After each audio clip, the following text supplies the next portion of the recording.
Iya. Coba ceritain dong. Oke, ceritain.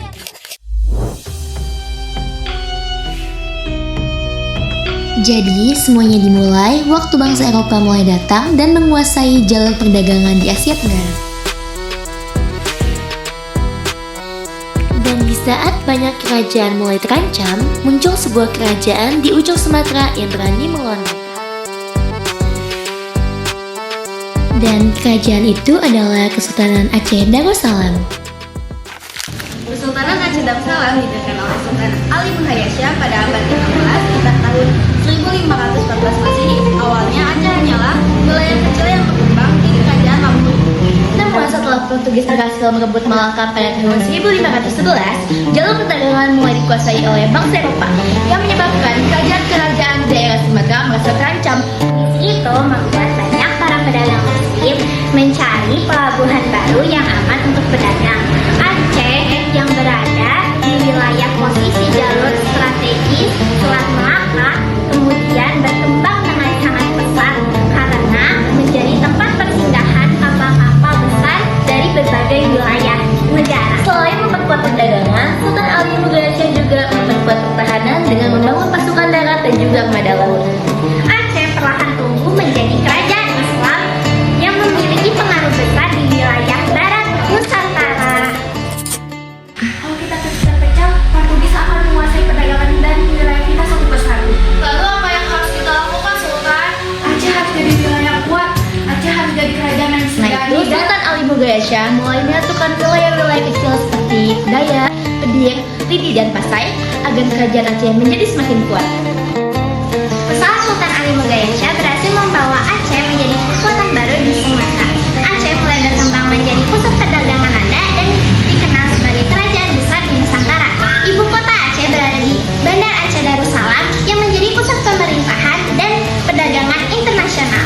Kesultanan Aceh dipimpin oleh seorang sultan dengan sistem pemerintahan monarki atau turun-menurun berdasarkan garis keturunan kerajaan. Sultan pertama Aceh adalah Sultan Ali bin Hayasya yang memimpin dari tahun 1514 sampai tahun 1528. Pada masa pemerintahannya, Aceh berhasil memperluas wilayah dan melawan Portugis. Namun, setelah beberapa pengganti pemimpin, Aceh sempat mengalami kemunduran. Keadaan kembali membaik saat dipimpin oleh Sultan Alauddin Riyad Shah Al-Kahar.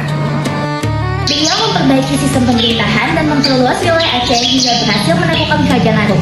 Pemerintahan Aceh juga menerapkan hukum Islam dalam kehidupan kerajaan. Sultan dibantu oleh para ulama, penasihat kerajaan, panglima perang, dan pejabat pelabuhan untuk mengatur perdagangan maupun pemerintahan. Hubungan antara kerajaan dan ulama sangat kuat sehingga Aceh dikenal sebagai kerajaan yang menjunjung tinggi ajaran Islam. Aceh juga menjalin hubungan diplomatik dengan kerajaan Islam lainnya, seperti Turki Utsmani untuk memperkuat pertahanan dari ancaman Portugis. Sultan Turki Utsmani, saudara di Aceh membutuhkan bantuan untuk melawan Portugis. Kesultanan Utsmani akan membantu saudara muslim di Aceh dan mencapai puncak jayaan saat dipimpin oleh Sultan Iskandar Muda pada tahun 1607 hingga 1636. Di masa ini, Aceh menjadi kerajaan Islam paling kuat di Asia Tenggara. Wilayah kekuasaannya sangat luas, bahkan bisa sampai ke Johor, Kedah, Pahang di Semenanjung Malaya. Bandar Aceh menjadi pusat perdagangan internasional yang ramai dikunjungi pedagang dari Arab, Persia, Turki, India, Cina, Inggris, dan Belanda. Komoditas utama di Aceh saat itu adalah lada. Sultan Iskandar Muda, Aceh memiliki sistem pemerintahan yang sangat teratur. Beliau menerapkan aturan yang tegas terhadap pejabat kerajaan agar tidak menyalahgunakan kekuasaan. Aceh juga memiliki pelabuhan yang tertata rapi, sehingga perdagangan berjalan lancar dan aman. Pendapatan kerajaan meningkat pesat dari perdagangan lada, emas, dan hasil bumi lainnya. Karena kekuatannya, banyak kerajaan kecil bekerja sama dengan Aceh dibanding melawannya. Aceh sekarang juga menjadi pusat perdagangan terbesar di kawasan ini. Ilmu pengetahuan di sini juga berkembang sangat pesat. Perdagangan di pelabuhan saat ini semakin ramai setiap harinya. Itu tanda Aceh semakin kuat. Tapi ingat, kekuatan kerajaan bukan hanya dari kekayaan, tapi juga dari persatuan rakyatnya. Kami siap menjaga kejayaan Aceh, Tuanku. Selain kaya karena perdagangan, Aceh juga memiliki armada laut yang sangat kuat. Bahkan pasukan Aceh Provinsi Malaka. Aceh juga berkembang menjadi pusat pendidikan Islam dan melahirkan ulama besar seperti Hamzah Fansuri dan Nuruddin Ar-Radiri. Karena pengaruh Islam yang sangat kuat, Aceh mendapat julukan Serabi Mekah. Namun, kejayaan Aceh tidak bertahan selamanya. Setelah Sultan Iskandar Muda wafat, Aceh mulai mengalami kemunduran. Tidak ada lagi pemimpin yang mampu menyamai kepemimpinan. Di dalam kerajaan juga mulai muncul konflik antara golongan bangsawan Teuku dan golongan ulama Teuku. Akibatnya persatuan Aceh mulai lemah.